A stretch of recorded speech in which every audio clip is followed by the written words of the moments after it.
Dear students, +1 കെമിസ്ട്രിയിലെ 7ാമത്തെ ചാപ്റ്ററായ equilibrium അതിൻ്റെ പുതിയൊരു ക്ലാസ്സിലേക്ക് എല്ലാവർക്കും സ്വാഗതം. നമ്മൾ കഴിഞ്ഞ ക്ലാസ്സിൽ പഠിച്ചത് വീക്ക് ആസിഡിൻ്റെ കേസിലുള്ള ഡിസോസിയേഷൻ കോൺസ്റ്റൻറ്റ് KA, അതുപോലെ വീക്ക് ബേസിൻ്റെ കേസിലുള്ള ഡിസോസിയേഷൻ കോൺസ്റ്റൻറ്റ് KB ഇവയെ പറ്റിയിട്ടാണ് അവസാനം പഠിച്ചത്.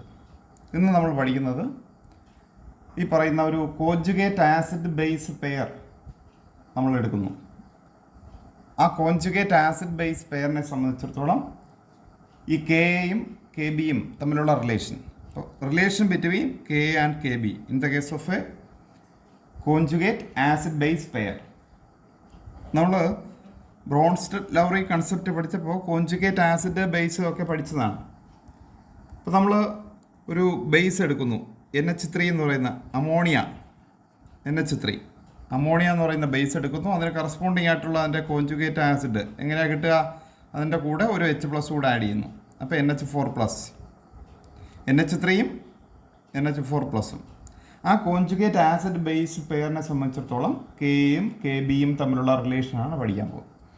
അപ്പോൾ ഇതിൽ ആസിഡ്, കോഞ്ചുഗേറ്റ് ആസിഡ് എന്ന് പറഞ്ഞാൽ NH4+ ആണ്.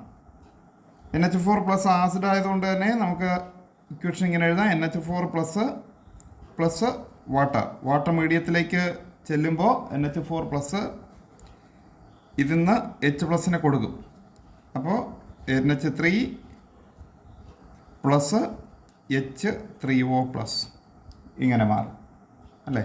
ഇവിടെ NH4+ അക്വസ്, അതുപോലെ NH3 അക്വസ്, വാട്ടർ ലിക്വിഡ്, അതുപോലെ തന്നെ ഈ പറയുന്ന H3O+ അക്വസ്. അപ്പോൾ ഇതൊരു weak base corresponding conjugate acid. അതിനെ സംബന്ധിച്ചിടത്തോളം KA KB റിലേഷനിൽ ഇത് ഇത് കോഞ്ചുഗേറ്റ് ആസിഡാണ്. അപ്പോൾ അതിൻ്റെ ഡിസോസിയേഷനാണ് നമ്മൾ എഴുതിയിരിക്കുന്നത്. ഇപ്പോൾ ഇവിടെ നിന്ന് നമുക്ക് KA എഴുതുമ്പോൾ എഴുതാൻ പറ്റുന്നത് ഇങ്ങനെയാണ്: concentration of NH3 into concentration of H3O plus divided by concentration of NH4 plus. concentration of NH4 plus. അപ്പോൾ ഇവിടെ ഓർക്കേണ്ടത്, നമ്മൾ ഇക്വിലിബ്രിയം കോൺസ്റ്റൻറ്റ് എഴുതുമ്പോൾ, കഴിഞ്ഞ ദിവസം പറഞ്ഞാണ്, ഇക്വിലിബ്രിയം കോൺസ്റ്റൻറ്റ് എഴുതുമ്പോൾ ഇതിൻ്റെ രണ്ടിൻ്റെയും കോൺസെൻട്രേഷൻ ഡിവൈഡ് ബൈ ഇതിൻ്റെ രണ്ടിൻ്റെയും കോൺസെൻട്രേഷൻ. ഇവിടെ വാട്ടറിൻ്റെ കോൺസെൻട്രേഷൻ കോൺസ്റ്റൻ്റ് ആണെന്നുള്ളതുകൊണ്ട് ആ കോൺസെൻട്രേഷൻ കൂടി ഇങ്ങനെ പോകുമ്പോഴാണ് ആ ഇക്വിലിബ്രിയം കോൺസ്റ്റൻറ്റും ഈ കോൺസ്റ്റൻറ്റും കൂടി ചേർന്ന് KA ആവുന്നത്. അപ്പോൾ ഇതാണ് KA വാല്യൂ. അപ്പോൾ ഈ KA വാല്യൂ ഇത് ഇക്വേഷൻ 1. അപ്പോൾ ഇതിന് കറസ്പോണ്ടിങ് ആയിട്ട് നമ്മൾ വീക്ക് ബേസ് എടുക്കുന്നു. അവിടെയുള്ള വീക്ക് ബേസ് ആയിട്ടുള്ള NH3, ആ NH3 അതിൻ്റെ ഡിസോസിയേഷൻ നമ്മൾ എടുക്കുകയാണെങ്കിൽ, അല്ലെങ്കിൽ അതിൻ്റെ ആ ഒരു ബേസിക് റിയാക്ഷൻ എടുക്കുകയാണെങ്കിൽ, NH3 + water is NH4+ + OH-. ഇതെല്ലാം അക്വസ് സ്റ്റേറ്റിലാണ്. വാട്ടർ ലിക്വിഡ് സ്റ്റേറ്റിലാണ്, അമോണിയ അക്വസ് സ്റ്റേറ്റിൽ. അപ്പോൾ ഇതൊരു ബേസാണ്. അപ്പോൾ ഈ ബേസിനെ സംബന്ധിച്ചിടത്തോളം നമുക്ക് KB എഴുതാം. KB = concentration of NH4+ into concentration of OH- divide by concentration of NH3. ഇതാണ് KB. Question number 2. KA എന്ന് പറയുന്നത് ഈ കോഞ്ചുഗേറ്റ് ആസിഡ് ബേസ് പെയറിലെ കോഞ്ചുഗേറ്റ് ആസിഡിൻ്റെ dissociation കോൺസ്റ്റൻ്റാണ്.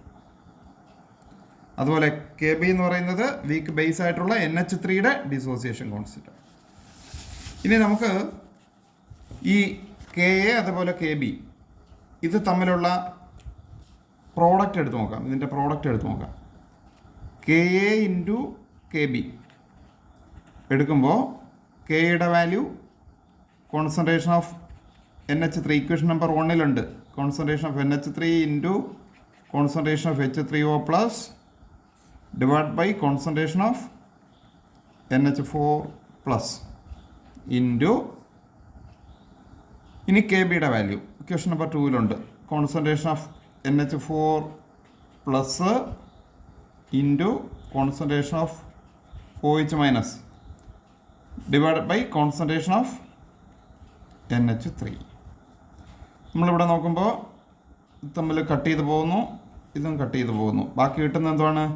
Ka into Kb equal to concentration of H3O plus into concentration of OH minus. ഈ concentration of H3O plus into concentration of OH മൈനസിന് നമ്മളൊരു value പഠിച്ചിട്ടുണ്ട്, KW അല്ലേ? KW ionic product of water.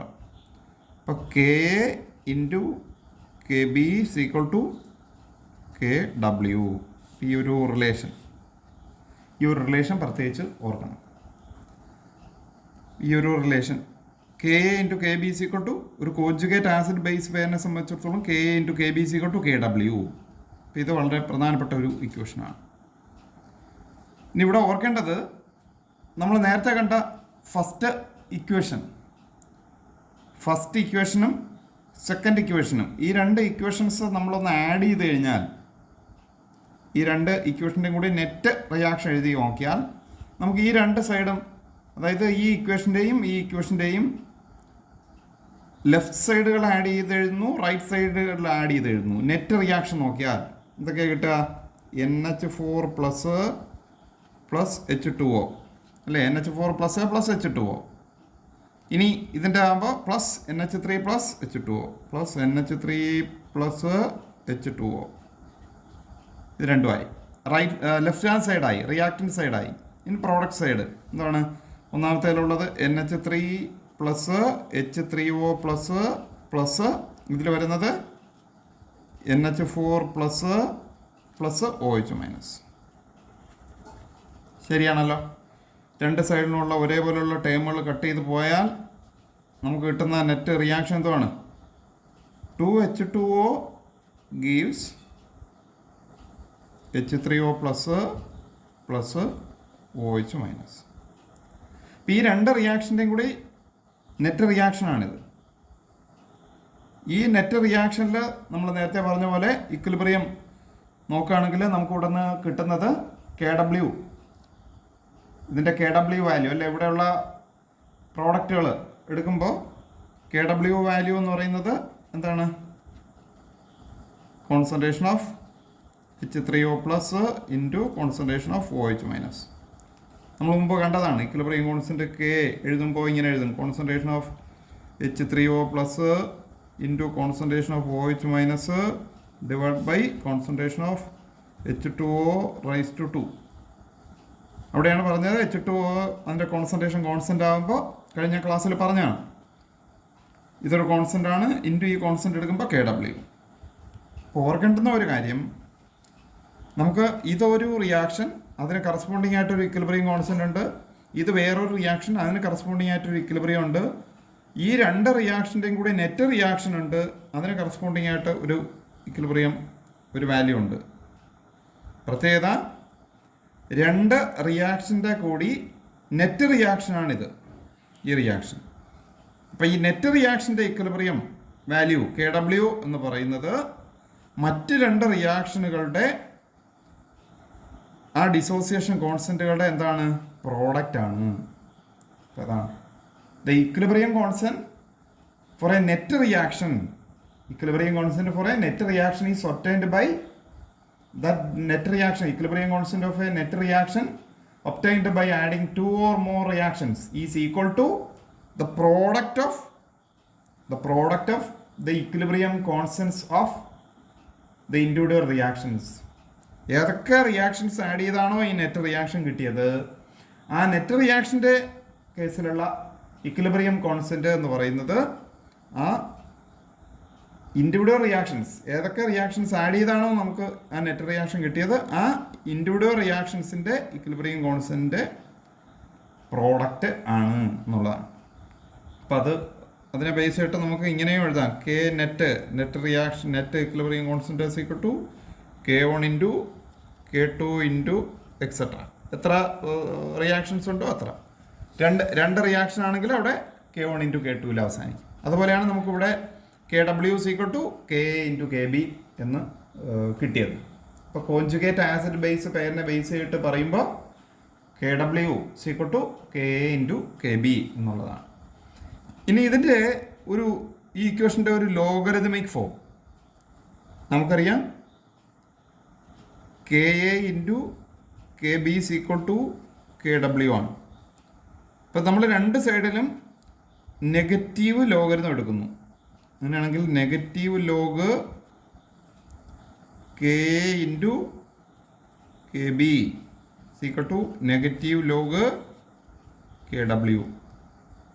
അപ്പോൾ ഇത് log A × B, log A + B. അപ്പം നെഗറ്റീവിൽ log KA plus log KB = negative log KW.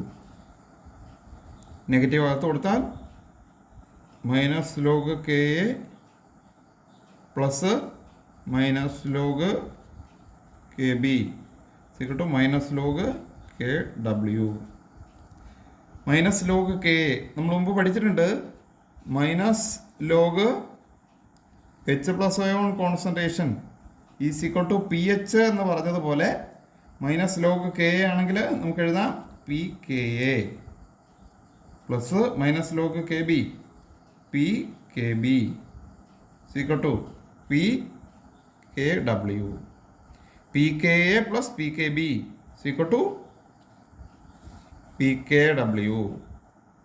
pKa plus pKb = pKW. ആ റിലേഷനും നമ്മൾ വ്യക്തമായിട്ട് അറിയണം. അവിടെ KWൻ്റെ വാല്യൂ നമുക്കറിയാം. Ionic product of water at 298 Kelvin 10⁻⁻14 ആണ്. അപ്പോൾ ഈ മൈനസ് ലോഗ് KWൻ്റെ വാല്യൂ നമ്മളൊന്ന് കൊടുത്താൽ minus log KW = minus log 10⁻⁻14 എന്താണ് minus into log A⁻n. Log A⁻n എന്ന് പറയുമ്പോൾ n ലോഗ് A. ഇപ്പോൾ -14 ലോഗ് 10 മൈനസും മൈനസും കൂടെ പ്ലസ് 14 × ലോഗ് 10 1. അപ്പോൾ ആൻസർ 14. അപ്പോൾ pKWന് പകരം നമുക്ക് എന്തോ കൊടുക്കാം? pKW എന്ന് പറഞ്ഞാൽ മൈനസ് ലോഗ് KW തന്നെയാണ്. അതിൻ്റെ വാല്യൂ 14. അപ്പോൾ നമുക്ക് ഇങ്ങനെ എഴുതാം pKa പ്ലസ് pKb = pKW = എത്രയാണ്? 14. ഈ ഒരു റിലേഷൻ ഓർക്കണം, പ്രത്യേകിച്ച് ഓർക്കണം. അപ്പോൾ ഇതാണൊരു കോഞ്ചുഗേറ്റ് ആസിഡ് ബേസ് പെയറിനെ സംബന്ധിച്ചിടത്തോളം നമ്മൾ അറിഞ്ഞിരിക്കേണ്ട ഒരു പ്രധാനപ്പെട്ട relation. Okay, next factors affecting acid strength. നമുക്കറിയാം ഡിഫറെൻറ്റ് ആസിഡ്സ് എടുക്കുമ്പോൾ അതിന് ഡിഫറെൻറ്റ് സ്ട്രെങ്ത് ആണുള്ളത്. ചില ആസിഡുകൾ, രണ്ട് ആസിഡ് തന്നെ എടുക്കുമ്പോൾ അത് ഒന്ന് മറ്റതിനേക്കാൾ സ്ട്രോങ്, ഒന്ന് കുറച്ചുകൂടെ വീക്ക്, അങ്ങനെയൊക്കെ ആവും. അപ്പോൾ നമ്മൾ HCl ഹൈഡ്രോക്ലോറിക് ആസിഡ്, അതുപോലെ HBr ഹൈഡ്രജൻ ബ്രോമൈഡ് അല്ലെങ്കിൽ ഹൈഡ്രോബ്രോമിക് ആസിഡ്, ഇത് തമ്മിൽ കമ്പയർ ചെയ്യുമ്പോൾ നോർമൽ കേസിൽ ഏതാണ് കൂടുതൽ സ്ട്രോങ്? പെട്ടെന്ന് മനസ്സിലേക്ക് വരുന്ന ഹൈഡ്രോക്ലോറിക് ആസിഡാണ് സ്ട്രോങ് ആസിഡ് എന്ന് പറയുന്നത്. പക്ഷെ ഇവിടെ ആൻസർ HBr ആണ്. ഇവിടെ ആസിഡിൻ്റെ സ്ട്രെങ്ത് നോക്കുമ്പോൾ HBr ആണ് HCl-നേക്കാൾ കൂടുതൽ സ്ട്രോങ്. അപ്പോൾ എന്തുകൊണ്ട് HCl-നേക്കാൾ HBr കൂടുതൽ സ്ട്രോങ് ആയി? അപ്പോൾ അങ്ങനെ നമ്മൾ നോക്കുമ്പോൾ ഓർക്കേണ്ടുന്ന ഒരു കാര്യം, രണ്ട് ഫാക്ടറുകളാണ് ഒന്ന് ഒരു ആസിഡിൻ്റെ സ്ട്രെങ്തിനെ തീരുമാനിക്കുന്നത്. അപ്പോൾ ആസിഡ് എന്ന് പറഞ്ഞാൽ നമുക്കറിയാം H+ അയോണിനെ തരണം, H+ ഡോണറാണ്. അപ്പോൾ ഈ HCl-ഉം HBr-ഉം H+ ഡോണറാണ്. പക്ഷെ രണ്ടിനും ഒരേ കപ്പാസിറ്റി അല്ല, ഒരേ രീതിയിലല്ല അത് H+നെ തരുന്നത്, ഒരേ വേഗതയിലല്ല. അതനുസരിച്ചിട്ട് ആസിഡ് കൂടുതൽ സ്ട്രോങ്ങും വീക്കും ആകും. ഇപ്പോൾ HCl-ഉം HBr-ഉം കമ്പയർ ചെയ്യുമ്പോൾ HBr ആണ് കൂടുതൽ വേഗത്തിൽ നമുക്ക് H+നെ തരുന്നത്. അതുകൊണ്ടാണ് HBr കൂടുതൽ സ്ട്രോങ് എന്ന് പറയുന്നത്. അപ്പോൾ ഇവിടെ പറഞ്ഞത് രണ്ട് ഫാക്ടറുകളാണ്. ഒന്ന്, നമ്മൾ ജനറലി ഒരു ആസിഡ് എടുക്കുന്നു, HA എന്ന് പറയുന്ന ഒരു ആസിഡ് എടുത്താൽ ആ ആസിഡിൻ്റെ സ്ട്രെങ്ത് തീരുമാനിക്കുന്നത് ഒന്ന് HA ബോണ്ടിൻ്റെ സ്ട്രെങ്ത് ഓഫ് HA ബോണ്ട്. ഹൈഡ്രജനും ഈ പറയുന്ന എയും, എ എന്ന് പറയുന്നത് ജനറലായിട്ട് നമ്മൾ കൊടുക്കുകയാണ്. എ ആസിഡ് എന്ന് അറിയാൻ വേണ്ടി എ എന്ന് കൊടുക്കുന്നതേ ഉള്ളൂ. ഹൈഡ്രജൻ ഡോണർ ആയതുകൊണ്ടാണ്, ആസിഡ് ആയതുകൊണ്ടാണ് എച്ച് എന്ന് നടക്കുന്നത്. അപ്പോൾ അവിടെ എച്ച് എ ബോണ്ടിൻ്റെ സ്ട്രെങ്ത്, 2 എച്ച് എ ബോണ്ടിൻ്റെ പോളാർ നേച്ചർ അല്ലെങ്കിൽ അതിൻ്റെ പൊളാരിറ്റി. നമുക്ക് ഓരോന്ന് നോക്കാം. ഇപ്പോൾ എച്ച് എ ബോണ്ട് കൂടുതൽ സ്ട്രോങ് ആണെന്ന് കരുതുക. എച്ച് എ ബോണ്ട് കൂടുതൽ സ്ട്രോങ് ആണെങ്കിലുള്ള കുഴപ്പം എന്താണ്? ഈ ബോണ്ട് പെട്ടെന്ന് ബ്രേക്ക് ചെയ്യില്ല. പെട്ടെന്ന് എച്ച് പ്ലസ് അല്ലെങ്കിൽ ഹൈഡ്രജൻ അയോൺ പുറത്ത് കിട്ടില്ല. അതുകൊണ്ട് തന്നെ ഈ ബോണ്ട് സ്ട്രോങ് ആകുന്നതിനനുസരിച്ച് അസിഡിക് സ്ട്രെങ്ത് കുറയും. അതേസമയം H A bond വീക്കാകുമ്പോൾ acidic strength കൂടും. കാരണം പെട്ടെന്ന് ആ ബോണ്ട് ബ്രേക്ക് ചെയ്യും, പെട്ടെന്ന് എച്ച് പ്ലസിനെ തരും. ഇനി രണ്ടാമത്തെ ഫാക്ടറിലേക്ക് പോയാൽ എച്ച് എ ബോണ്ടിൻ്റെ ഈ പറയുന്ന പോളാർ നേച്ചർ കൂടുന്നു. എന്ന് പറഞ്ഞാൽ എച്ചും എയും തമ്മിലുള്ള ഇലക്ട്രോ നെഗറ്റിവിറ്റി ഡിഫറൻസ് കൂടുന്നു. ആ ഇലക്ട്രോ നെഗറ്റിവിറ്റി ഡിഫറൻസ് കൂടുമ്പോൾ ഇതിൻ്റെ പോളാർ നേച്ചർ കൂടും. മുമ്പ് 4th ചാപ്റ്ററിൽ പഠിച്ചു, chemical bonding and molecular structure ചാപ്റ്ററിൽ പഠിച്ചു. ഇലക്ട്രോ നെഗറ്റിവിറ്റി ഡിഫറൻസ് കൂടുമ്പോൾ കൂടുതൽ ഇലക്ട്രോ നെഗറ്റീവായ ആറ്റത്തിൻ്റെ അങ്ങോട്ടേക്ക് നിൽക്കുകയും ബോണ്ടിന് എന്ത് ക്യാരക്ടർ കിട്ടുകയും ചെയ്യും? പോളാർ ക്യാരക്ടർ കിട്ടുകയും ചെയ്യും. ആ പോളാർ ക്യാരക്ടർ കൂടുന്നതിനനുസരിച്ച് പെട്ടെന്ന് ഈ പറയുന്ന ബോണ്ട് ബ്രേക്ക് ചെയ്യുകയും ഇതിൽ നിന്ന് എച്ച് പ്ലസ് അയോൺ കിട്ടുകയും ചെയ്യും.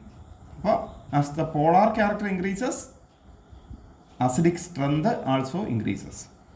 ഇനി നമ്മളൊരു ഗ്രൂപ്പിൽ നോക്കുമ്പോൾ, പീരിയോഡിക് ടേബിളിലെ ഒരു ഗ്രൂപ്പിൽ ടോപ്പ് ടു ബോട്ടം വരുമ്പോൾ അവിടെ നമ്മൾ ഈ 2 ഫാക്ടറുകളിൽ അവിടെ അസിഡിറ്റി ഡിറ്റർമൈൻ ചെയ്യുന്ന ഫാക്ടർ എന്ന് പറയുന്നത്, അവിടെ പ്രധാനപ്പെട്ട ഫാക്ടറായിട്ട് വരുന്നത് ഈ പറയുന്ന ബോണ്ടിനെ സംബന്ധിച്ചിടത്തോളം അതിൻ്റെ പോളാർ നേച്ചറാണ്. ഒരു ഗ്രൂപ്പിൽ നമ്മൾ നോക്കുമ്പോൾ ബോണ്ടിൻ്റെ എച്ച് എ ബോണ്ട് സ്ട്രെങ്ത് ആണ് കൂടുതൽ ഇമ്പോർട്ടൻ്റ് ആയിട്ടുള്ള ഫാക്ടർ. പോളാർ നേച്ചറല്ല, ബോണ്ട് സ്ട്രെങ്ത് ആണ് കൂടുതൽ ഇമ്പോർട്ടൻ്റ് ആയിട്ടുള്ള ഫാക്ടർ. അപ്പം നമ്മൾ നോക്കിക്കഴിഞ്ഞാൽ halogen family, fluorine, chlorine, bromine, iodine, ഈ പറയുന്ന ഹാലജൻ ഫാമിലി എടുക്കുമ്പോൾ കറസ്പോണ്ടിങ് ആസിഡുകൾ നമ്മൾ നേരത്തെ പറഞ്ഞ പോലെ HF, HCl, HBr, HI, ഈ ആസിഡുകൾ നോക്കുമ്പോൾ നമുക്കറിയാം ടോപ്പ് ടു ബോട്ടം വരുമ്പോൾ സൈസ് കൂടുന്നതിനനുസരിച്ച് ഈ ബോണ്ടിൻ്റെ ലെന്ത്, ഇപ്പോൾ HF ബോണ്ടിനേക്കാൾ ലെന്ത് വളരെ കൂടുതലാണ് HCl, HBr അതിനേക്കാൾ കൂടുതൽ, HI ഏറ്റവും കൂടുതൽ. ബോണ്ടിൻ്റെ ലെന്ത് കൂടുമ്പോൾ നമുക്കറിയാം ബോണ്ട് സ്ട്രെങ്ത് കുറയും. അപ്പോൾ സ്വാഭാവികമായിട്ടും പെട്ടെന്ന് ബോണ്ട് ബ്രേക്ക് ചെയ്യും. അതുകൊണ്ട് തന്നെ അസിഡിക് ക്യാരക്ടർ എങ്ങനെ വരും? ഈ HFനേക്കാൾ വളരെ വളരെ കൂടുതലാണ് HCl, അതിനേക്കാൾ വളരെ കൂടുതലാണ് HBr, അതിനേക്കാൾ ഏറ്റവും കൂടുതൽ അസിഡിക് നേച്ചർ വരുന്നത് HIക്കാണ്, ഹൈഡ്രജൻ അയോഡൈഡ്. അതാണ് ഏറ്റവും സ്ട്രോങ് ആയിട്ടുള്ള ആസിഡ് ഈ 4 പേരെ കമ്പയർ ചെയ്യുമ്പോൾ. അപ്പോൾ ഒരു ഗ്രൂപ്പിൻ്റെ കേസിലാണ് ഫ്ലൂറിൻ, ക്ലോറിൻ, ബ്രോമിൻ, അയോഡിൻ ഒക്കെ ഒരു ഗ്രൂപ്പിൽ വരുമ്പോഴാണ് നമ്മൾ ഏത് ക്യാരക്ടർ എടുക്കുന്നത്, ഏത് ഫാക്ടർ എടുക്കുന്നത്? ബോണ്ട് സ്ട്രെങ്ത് എന്ന് പറയുന്ന ഫാക്ടർ എടുക്കുന്നത്.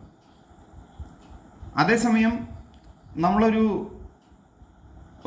അതായത് ഒരു പീരിയഡ് എടുക്കുകയാണെങ്കിൽ, പീരിയോഡിക് ടേബിളിലെ ഒരു പീരിയഡ് എടുക്കുകയാണെങ്കിൽ നമ്മളവിടെ രണ്ടാമത്തെ ഫാക്ടറായ പോളാർ നേച്ചർ, ബോണ്ടിൻ്റെ HA ബോണ്ടിൻ്റെ പോളാർ നേച്ചർ അല്ലെങ്കിൽ അതിൻ്റെ പൊളാരിറ്റിയാണ് അവിടുത്തെ ഡിസൈഡിങ് ഫാക്ടറായിട്ട് വരുന്നത്.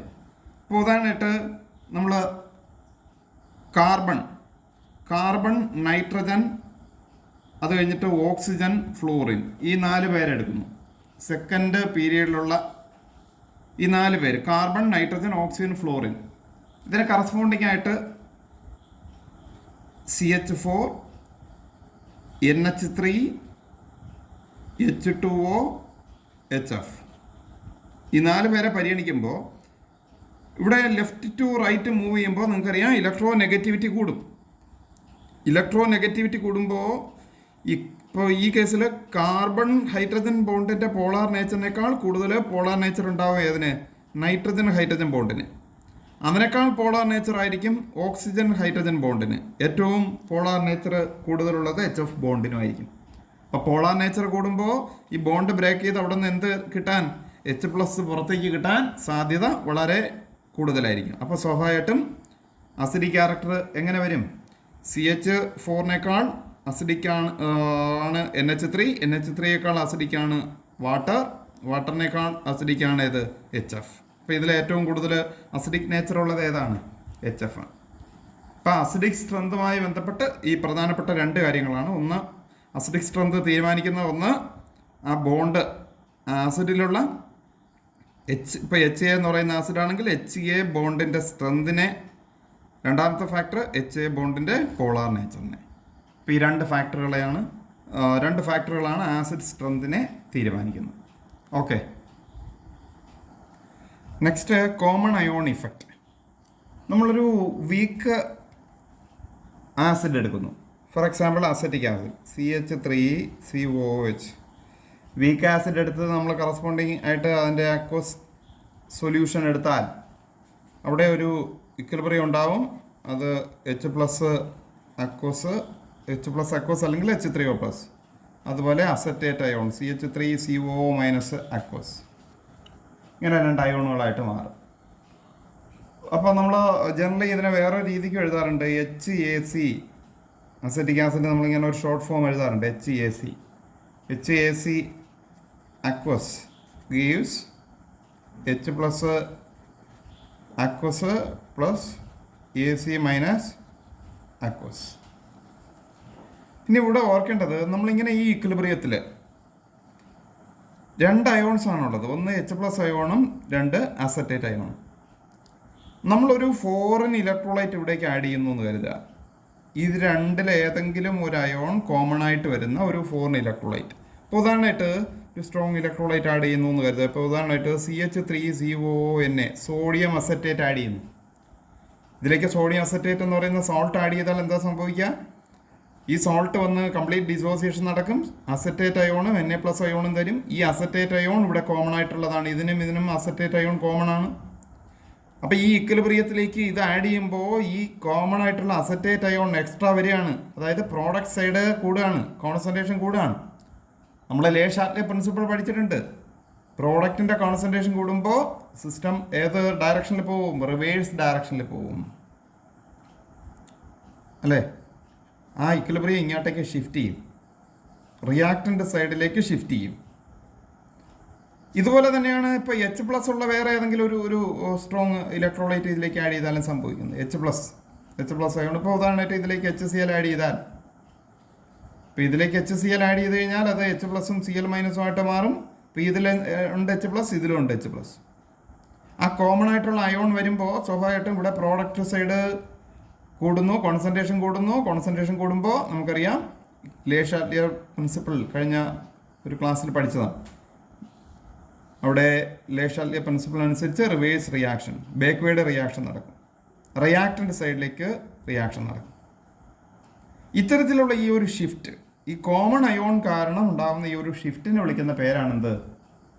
Common ion effect. ഇപ്പോൾ common ion effect means it is the shift in the equilibrium on adding a substance which provides more ionic species which are common. Ionic species which are common means which are present in the equilibrium. ഈ ഇക്വിലിബ്രിയത്തിൽ present ആയിരുന്ന ionic സ്പീഷീസിനെ provide ചെയ്യാൻ പറ്റുന്ന ഒരു foreign substance അല്ലെങ്കിൽ ഒരു material add ചെയ്യുമ്പോൾ ആ ഇക്വിലിബ്രിയത്തിനുണ്ടാകുന്ന എന്ത്? Shift towards the reactant side. അതിനെയാണ് എന്തെന്ന് വിളിക്കുന്നത്? Common ion effect. അപ്പോൾ common ion effect is the shift in the equilibrium towards the reactant side on adding a substance which can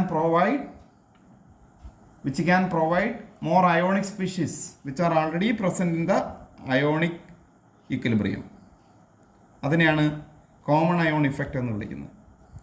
അപ്പോൾ ഈ കോമൺ അയോൺ ഇഫക്റ്റ് കാരണം ഈ വീക്ക് ഇലക്ട്രോലൈറ്റിൻ്റെ ഡിസോസിയേഷൻ അവിടെ എന്ത് ചെയ്യുന്നു? കുറയുന്നു. കാരണം ഇങ്ങോട്ട് ബാക്ക്വേർഡ് റിയാക്ഷനാണ് നടക്കുക. ആ ഡിസോസിയേഷൻ കുറയും. അപ്പോൾ അതുകൊണ്ട് തന്നെ അങ്ങനെയും നമുക്ക് പറയാം. Common ion effect means the degree of dissociation of A week electrolyte. The dissociation of a weak electrolyte can be suppressed or can be decreased by adding a substance which can produce or which can provide ionic species, more ionic species which are already present in the equilibrium. ഇക്വിലിബ്രിയത്തിൽ നിലനിൽക്കുന്ന ionic species ഏതാണോ ആ ionic സ്പീഷീസിനെ provide ചെയ്യാൻ പറ്റുന്ന ഒരു substance add ചെയ്യുമ്പോൾ ഒരു week ഇലക്ട്രോലൈറ്റിൻ്റെ dissociation, ആ dissociation എന്ത് ചെയ്യുന്നു? ഡിക്രീസ് ചെയ്യുന്നു, അല്ലെങ്കിൽ അത് സപ്രസ് ചെയ്യപ്പെടുന്നു. ആ ഒരു ഫിനോമിനെ വിളിക്കുന്ന പേരാണെന്ത്?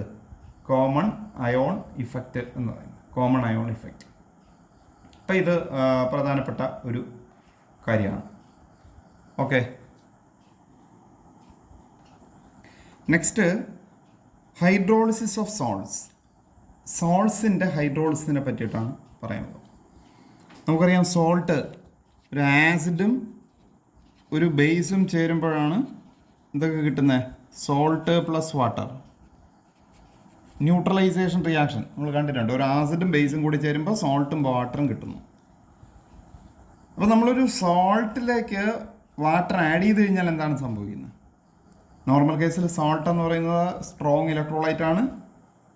ആ സോൾട്ട് കറസ്പോണ്ടിങ് അയോൺസ് ആയിട്ട് മാറും. ഡിസോസിയേഷൻ നടന്ന് കറസ്പോണ്ടിങ് അയോൺസ് ആയിട്ട് മാറും. കാറ്റയോണോ ആനയോണോ ആയിട്ട് മാറും. ഈ കാറ്റയോൺ എന്ന് പറഞ്ഞാൽ പ്രത്യേകത എന്താണ്? ഏത് ചാർജാണ്?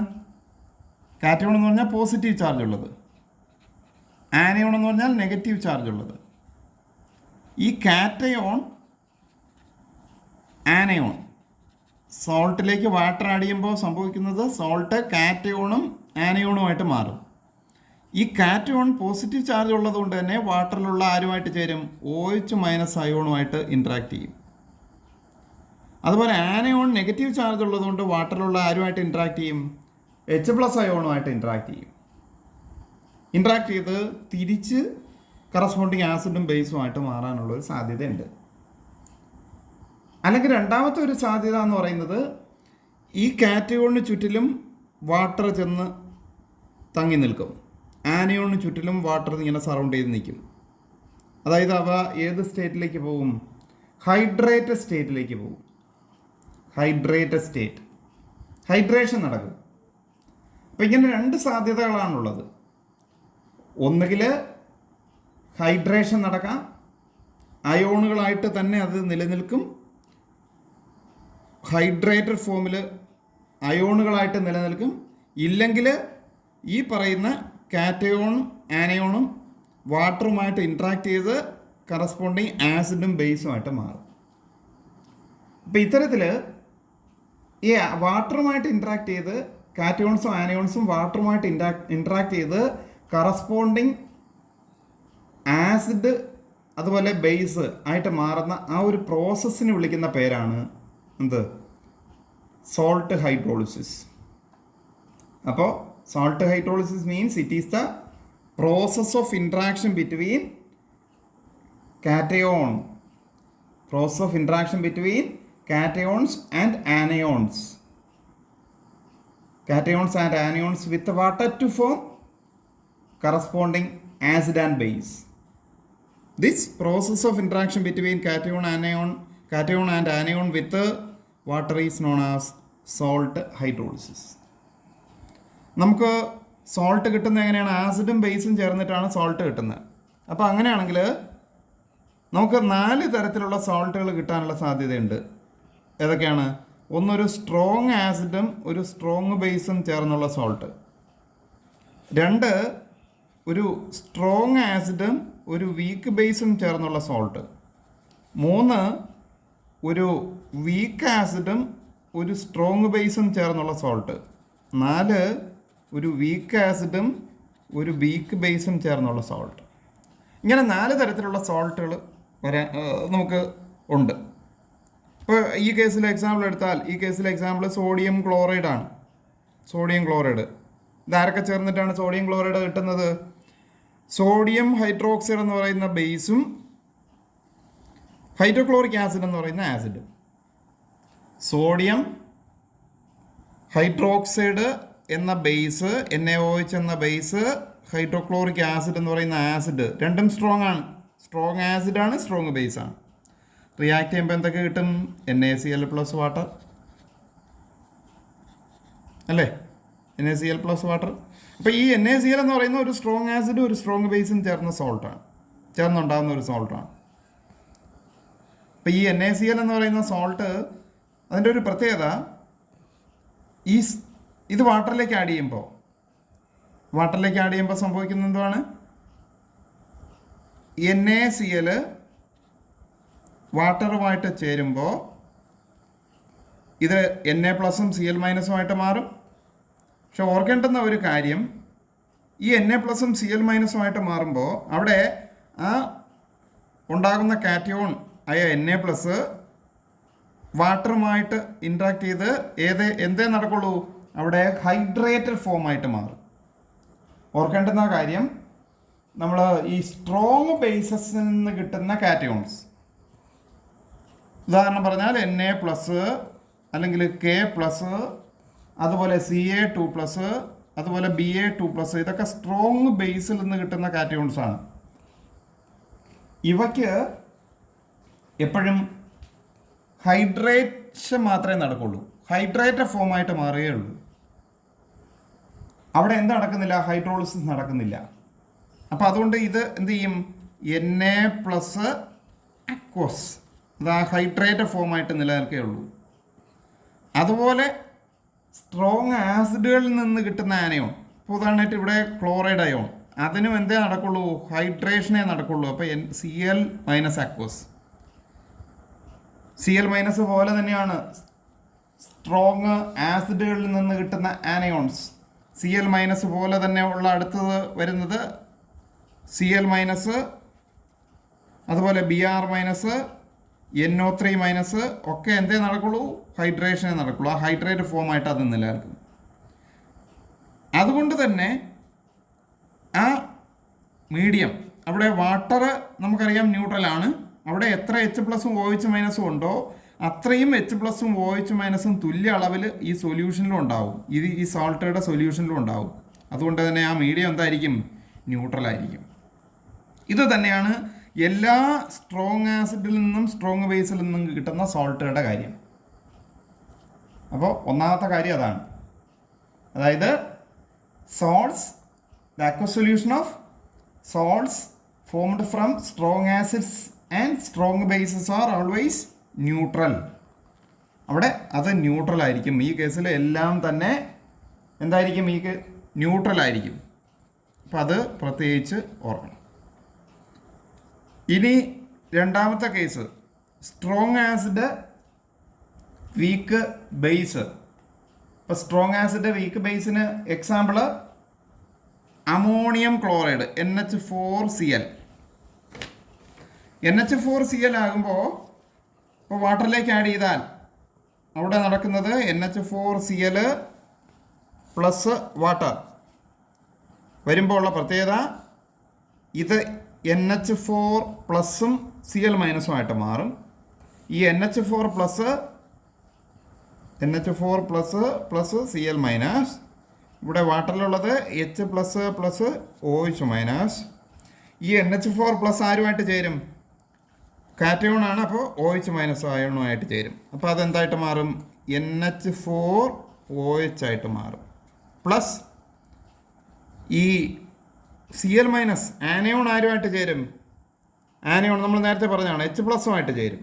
അപ്പോൾ H പ്ലസുമായിട്ട് ചേരുമ്പോൾ HCl ആയിട്ട് മാറും.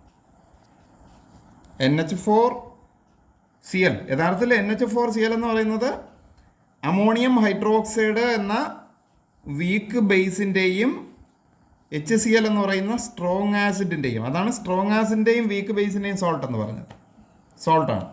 അപ്പോൾ സോൾട്ട് ഹൈഡ്രോളിസിസ് നടന്ന് ഇവിടെ കറസ്പോണ്ടിങ് ആസിഡും ബേസുമായിട്ട് മാറും.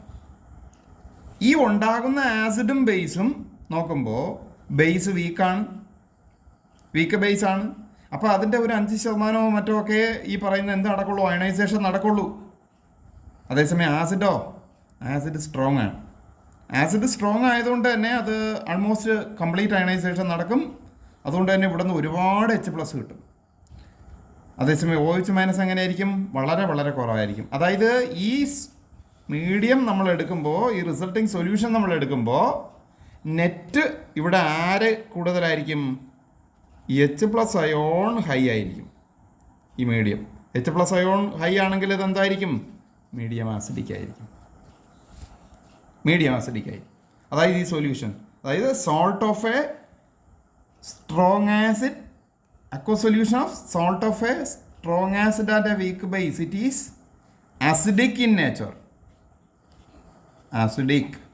അവിടെ ഓർക്കണം, ആസിഡ് സ്ട്രോങ് ആയിട്ടുള്ള കേസിൽ ആ സൊല്യൂഷനും അസിഡിക് ആയിരിക്കും. ആ കറസ്പോണ്ടിങ് സോൾട്ടിൻ്റെ സൊല്യൂഷനും അസിഡിക് ആയിരിക്കും. ഇനി മൂന്നാമത്തെ കേസിൽ നോക്കിക്കഴിഞ്ഞാൽ സ്ട്രോങ് ബേസിൻ്റെയും വീക്ക് ആസിഡിൻ്റെയും കൂടിയൊരു സോൾട്ട്. ഇപ്പോൾ എക്സാമ്പിൾ CH3COONA, സോഡിയം അസറ്റേറ്റ്. നമ്മൾ നോക്കിയാൽ CH3COONA വാട്ടറിലേക്ക് ആഡ് ചെയ്യുമ്പോൾ നേരത്തെ പറഞ്ഞ പോലെ ഇവിടെ വരുന്ന അയോൺസ് ഏതൊക്കെയാണ്? CH3CO- plus Na plus water ആകുമ്പോൾ H+ പ്ലസ് OH-. ഇവിടെ അസറ്റേറ്റ് അയോൺ H+ആയിട്ട് ചേരും, ഓപ്പോസിറ്റ് ചാർജ്. അപ്പോൾ acetic acid CH3COOH plus Na plus OH- ആയിട്ട് ചേരും, NaOH. ഇതെങ്ങനെയുള്ളതാണ്? വീക്ക് ആസിഡാണ്. ഇതെങ്ങനെയുള്ളതാണ്? സ്ട്രോങ് ബേസാണ്. സ്വാഭാവികമായിട്ട് ഈ റിസൾട്ടിങ് സൊല്യൂഷൻ നമ്മൾ നോക്കുമ്പോൾ ഇവിടുന്ന് വളരെ കുറച്ച് മാത്രമേ അയണൈസേഷൻ നടക്കുള്ളൂ. അപ്പോൾ സ്വാഭാവികമായിട്ടും വളരെ കുറച്ച് മാത്രമേ H+ കാണുള്ളൂ. അതേസമയം ഇത് സ്ട്രോങ് ബേസ് ആയതുകൊണ്ട് കംപ്ലീറ്റ് അയണൈസേഷൻ നടന്ന് OH- വളരെ വളരെ കൂടുതലാണ്. അപ്പോൾ H+നേക്കാൾ OH കൂടുതൽ, അപ്പോൾ ഹൈ OH- അയോൺ. അതുകൊണ്ട് തന്നെ ഈ സൊല്യൂഷൻ എന്തായിരിക്കും? ബേസിക് ആയിരിക്കും. അപ്പോൾ aqueous solution of the salt of a weak acid and a strong base is basic. ഓർക്കണം, ബേസിക്. കാരണം ഇവിടെ ബേസ് സ്ട്രോങ് ബേസ് ആണ്, അപ്പോൾ ബേസിക്. ഇവിടെ സ്ട്രോങ് ആസിഡ് ആയപ്പോൾ അസിഡിക്. ഇനി അടുത്തത് നമ്മൾ വീക്ക് ആസിൻ്റെയും വീക്ക് ബേസിൻ്റെയും കൂടെ ഒരു സോൾട്ട്. വീക്ക് ആസിൻ്റെയും വീക്ക് ബേസിൻ്റെയും. ഇപ്പോൾ ammonium acetate CH3CONH4, ammonium acetate. ഈ അമോണിയം അസറ്റേറ്റ് നമ്മൾ സൊല്യൂഷനിലേക്ക് പോകുമ്പോൾ CH3CONH4 അത് സൊല്യൂഷനിലേക്ക് വാട്ടറിലേക്ക് പോകുമ്പോൾ സംഭവിക്കുന്നത് നോക്കാം. ഇവിടെയുള്ള ions CH3CO- plus NH4 plus H+ plus OH-. സംഭവിക്കുന്നത് അസറ്റേറ്റ് അയോണും H+. അപ്പോൾ എന്താണ്? CH3COH പ്ലസ് അമോണിയം അയോണും OH-, NH4 പ്ലസ് OH- കൂടെ ചേരുമ്പോൾ NH4OH. ഇതെങ്ങനെയുള്ളതാണ്? വീക്ക് ആസിഡാണ്. ഇതെങ്ങനെയുള്ളതാണ്? വീക്ക് ബേസാണ്. രണ്ടും വീക്കാണ്. രണ്ടും വീക്കാണെങ്കിലും പ്രത്യേകത ഇവ തമ്മിൽ കമ്പയർ ചെയ്യുമ്പോൾ കമ്പാരിറ്റീവ്ലി ഏതാണ് കൂടുതൽ സ്ട്രോങ് എന്ന് നോക്കണം.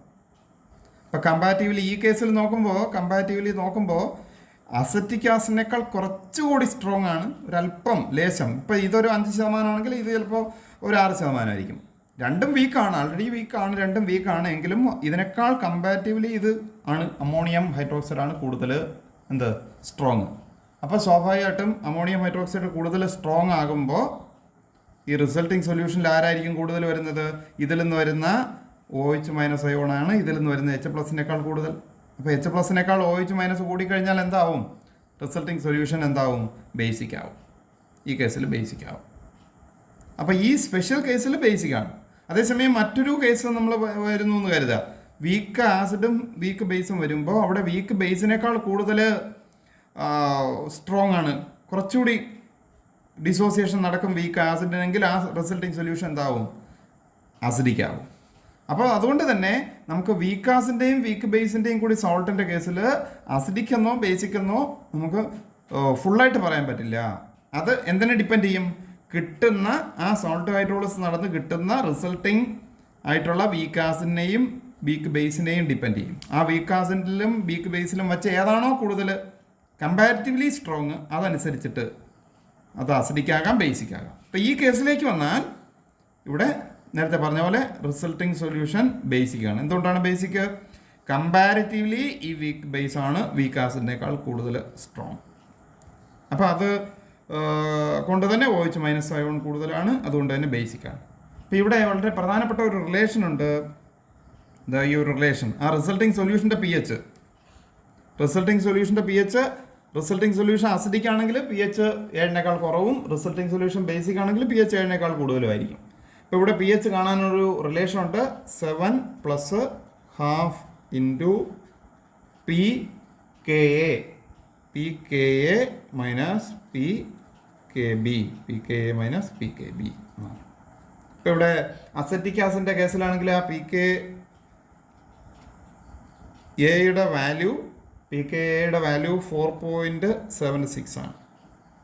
അതുപോലെ ബേസ് pKb, നമ്മളെ ബേസ് അതിനെ സംബന്ധിച്ചിടത്തോളം pKb 4.75 ആണ്. അപ്പോൾ നമ്മൾ ഈ വാല്യൂ ഇതിൽ സബ്സ്റ്റിറ്റ്യൂട്ട് ചെയ്താൽ നമുക്ക് കിട്ടുന്നത് 7 + ½ ഇൻറ്റു 0.01. അപ്പോൾ നമുക്ക് കിട്ടുന്ന ഫൈനൽ ആൻസർ 7.005 എന്നാണ് കിട്ടുന്നത്. 7.005. അപ്പോൾ 7 കൂടുതലാണ്. 7 ജസ്റ്റ് ഒരല്പം കൂടുതൽ, അത്രയേ ഉള്ളൂ. പക്ഷേ എങ്കിൽ പോലും 7 കൂടി കഴിഞ്ഞാൽ എന്താണ്? ബേസിക് ആണ്. അതാണ് പറഞ്ഞത് സ്ലൈറ്റ്ലി ബേസിക്, അല്ല ഫുള്ള് ബേസ് അല്ല, ഒരു വളരെ ചെറിയ pH 7 ഒരല്പം കൂടുതലേ ഉള്ളൂ എന്നാണ്. അപ്പോൾ ഇവിടെ നമുക്ക് ഈ ബേസ് സ്ട്രോങ് ആണെന്ന് പറഞ്ഞു. ബേസ് സ്ട്രോങ് ആകുമ്പോൾ സ്വാഭാവികമായിട്ടും അതിൻ്റെ എന്ത് വാല്യൂ കൂടും? KB വാല്യൂ കൂടും. ബേസ് സ്ട്രോങ് ആകുമ്പോൾ KB വാല്യൂ കൂടുതലായിരിക്കും. ഇവിടെ KA വാല്യൂവിനേക്കാൾ ഏത് കൂടുതൽ? KB വാല്യൂ വളരെ കുറച്ച് മാത്രമായാൽ പോലും കൂടുതലാണ്. KB വാല്യൂ കൂടുതലാണ്. KB വാല്യൂ കൂടുമ്പോൾ എന്താകും? PKB പഠിച്ചിട്ടുണ്ട്. PKB = എന്താണ്? Negative log KB.